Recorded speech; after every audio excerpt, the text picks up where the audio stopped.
Pass books లేకుండానే పంట రుణాలు 13,000 కోట్ల గోల్మాల్. రుణమాఫీ కోసం వివరాలు తెప్పించుకున్న సర్కారు, బయటపడ్డ బ్యాంకర్ల భాగోతం.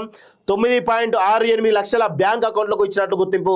నకిలీ పాస్ బుక్స్ తో కొందరు, అసలు పాస్ బుక్స్ లేకుండా మరికొందరు క్రాప్ లోన్లు కొట్టేసినట్లు నిర్ధారణ. అక్రమ మార్కులతో బ్యాంక్ అధికారుల కుమ్మక్కు, ఇంటర్నల్ ఎంక్వైరీకి ఆదేశించినటువంటి సర్కారు అని చూస్తున్నాం. సో పంట రుణాలు ఎన్ని వేల కోట్లు? 13,000 కోట్ల రూపాయలు గోల్మాలయ్యట. అసలు పాస్ పుస్తకాలు లేకుండానే పంట రుణాలు ఇచ్చారట. మరి ఏ విధంగా ఇచ్చారో అది వాళ్ళకే తెలియాలి.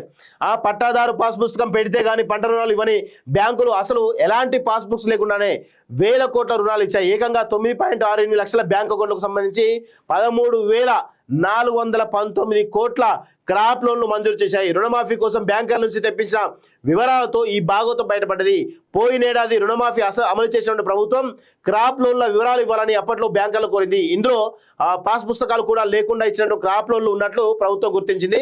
నకిలీ పాస్ బుక్స్ పెట్టి, కొన్ని ఫోర్జరీ సంతకాలతో తప్పుడు పాస్ బుక్స్ పెట్టి, మరికొన్ని అసలు పాస్ బుక్స్ లేకుండా ఇంకొన్ని రుణాలు పొందినట్లు ప్రాథమికంగా నిర్ధారించింది అంటూ తెలుస్తా ఉంది. సో అసలు పాస్ బుక్స్ లేకుండా ఏ విధంగా పంట రుణాలు ఇచ్చినో అర్థం చేసుకోవాల్సిన అయితే ఉంది.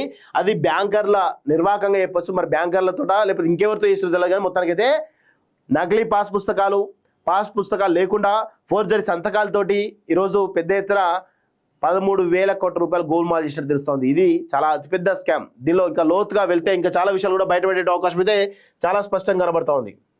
అక్రమ ముఠాలతో పాటు కొందరు బ్యాంక్ అధికారుల జాయింట్ వెంచర్లో 1,000 కోట్ల క్రాప్ లోన్లను కొల్లగొట్టినట్టు తెలుసుకుంది. ఈ వివరాలను చూసి సీఎం రేవంత్ రెడ్డి విస్మయం వ్యక్తం చేసినట్టు తెలిసింది. అందుకే రుణమాఫీ కోసం పట్టాదారు పాస్ పుస్తకాన్ని ప్రామాణికంగా తీసుకున్నట్టు తెలుస్తుంది. ఒకవేళ అది ప్రామాణికంగా తీసుకోకపోయి ఉంటే ఆ మొత్తం కూడా మాఫీ చేయాల్సి వచ్చేదని, అప్పుడు ఆ భారమంతా ప్రభుత్వంపై పడిందని సెక్రటరీలోని ఉన్నతాధికారి ఒకరు వెలుగుకు తెలిపారు. మాఫీ అవుతాయని అక్రమ క్రాప్ లోన్లట, మాఫీ అవుతాయని తెలిసి కూడా అక్రమ క్రాప్ లోన్లు తీసుకున్నట్టు వాళ్ళందరూ కూడా చెక్ పడ్డట్టే తెలుస్తా ఉంది. సో అసలు రైతులకు తిప్పలు.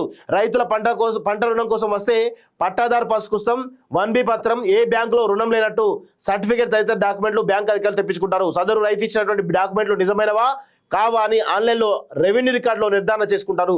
ఆ తర్వాత నానా కొర్రీలు పెట్టి అరకొరగా రుణం ఇస్తారు. అసలు పట్టాదారు పాస్ పుస్తకం తనఖా పెట్టుకోకుండా నేరుగా ఆన్లైన్లోనే వివరాలను యాక్సెస్ చేసి ఆ భూములకు పంట రుణం ఇచ్చే వెసులుబాటు ఇటీవల కాలంలో అందుబాటులోకి తెచ్చారు. అందులో గ్యాంబ్లింగ్ చేస్తున్నట్టు తేలింది. వరంగల్ జిల్లా నర్సంపేట నియోజకవర్గంలో దళారులు అటవీ భూములకు అటవీ హక్కు పత్రాల పేరుతో నడిపినటువంటి దందా బయటపడింది. 20,000 తీసుకొని ఆర్ఓ ఎఫ్ఆర్తో పాటు పంట రుణాలు ఇప్పించినట్టు గుర్తించారు. ఇలా రాష్ట్రంలో వివిధ జిల్లాల్లో నకిలీ పొడి పట్టాలు, అటవీ అధికారుల రికార్డు పరిశీలించకుండా, నో డ్యూ సర్టిఫికేట్ ఇవ్వకుండానే బ్యాంకు అధికారులు రుణాలు ఇవ్వడం పైన విచారణ జరుపుతున్నారు. సో ఇక చాలా విషయాలు కూడా ఉన్నాయి. 13,000 కోట్ల గోల్మాల్ అంటే దీనికి ఎవరు బాధ్యత వహించాలి అనేది ఈరోజు స్పష్టంగా తెలవాల్సిన అవసరం అయితే ఉంది. దీనిపైన సుదీర్ఘమైనటువంటి విచారణ జరగాల్సిన అవసరం అయితే ఉంది. చాలా పెద్ద స్కామ్ అది.